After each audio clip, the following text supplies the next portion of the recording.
श्रीराम की जल समाधि। श्रीराम द्वारा जल समाधि लेने की घटना को हिंदू दलितों का धर्मांतरण करने वाले आलोचकों ने आत्महत्या करना बताया। मध्यकाल में ऐसे बहुत से साधु हुए हैं जिन्होंने जिंदा रहते हुए सभी के सामने धीरे धीरे देह छोड़ दी और फिर उनकी समाधि बनाई गई। राजस्थान के महान संत बाबा रामदेव रामापीर ने जिंदा समाधि ले ली थी। तो क्या हम यह कहें कि उन्होंने आत्महत्या कर ली? अयोध्या आगमन के बाद राम ने कई वर्षों तक अयोध्या का राजपाट संभाला और इसके बाद गुरु वशिष्ठ व ब्रह्मा ने उनको संसार से मुक्त हो जाने का आदेश दिया। एक घटना के बाद उन्होंने जल समाधि ले ली थी। सरयू नदी में श्रीराम ने जल समाधि ले ली थी। अश्विन पूर्णिमा के दिन मर्यादा पुरुषोत्तम राम ने अयोध्या से सटे फैजाबाद शहर के सरयू किनारे जल समाधि लेकर महाप्रयाण किया। श्रीराम ने सभी की उपस्थिति में ब्रह्मा मुहूर्त में सरयू नदी की ओर प्रयाण किया। उनके पीछे थे उनके परिवार के सदस्य भरत, शत्रुघ्न, उर्मिला, मांडवी और श्रुतकीर्ति का उच्चारण करते हुए वे सरयू के जल में एक एक पग आगे बढ़ते गए और जल उनके हृदय और अधरों को छूता हुआ सिर के ऊपर चढ़ गया। क्यों ली जल समाधि?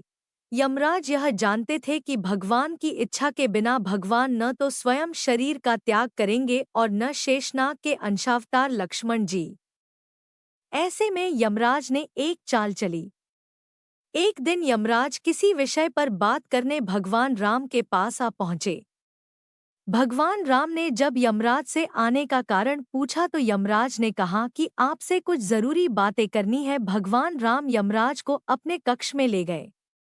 यमराज ने कहा कि मैं चाहता हूँ कि जब तक मेरी और आपकी बात हो उस बीच कोई इस कक्ष में नहीं आए। यमराज ने अपनी बात को आगे बढ़ाते हुए कहा कि अगर कोई बीच में आ जाता है तो आप उसे मृत्युदंड देंगे।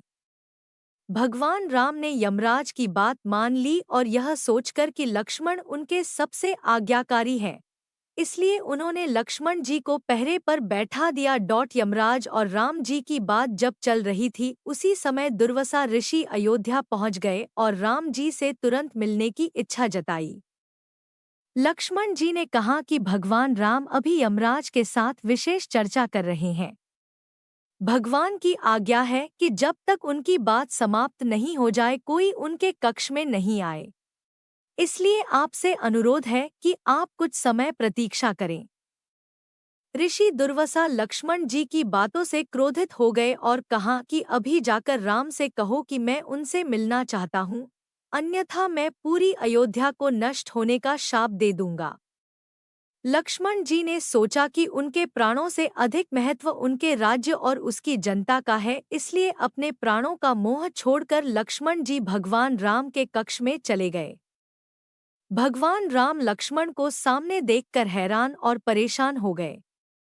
भगवान राम ने लक्ष्मण से पूछा कि यह जानते हुए भी कि इस समय कक्ष में प्रवेश करने वाले को मृत्युदंड दिया जाएगा, तुम मेरे कक्ष में क्यों आए हो? लक्ष्मण जी ने कहा कि दुर्वासा ऋषि आपसे अभी मिलना चाहते हैं, उनके हठ के कारण मुझे अभी कक्ष में आना पड़ा है।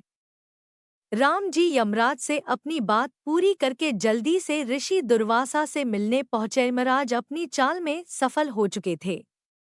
राम जी से यमराज ने कहा कि आप अपने वचन के अनुसार लक्ष्मण को मृत्युदंड दीजिए। भगवान राम अपने वचन से मजबूर थे।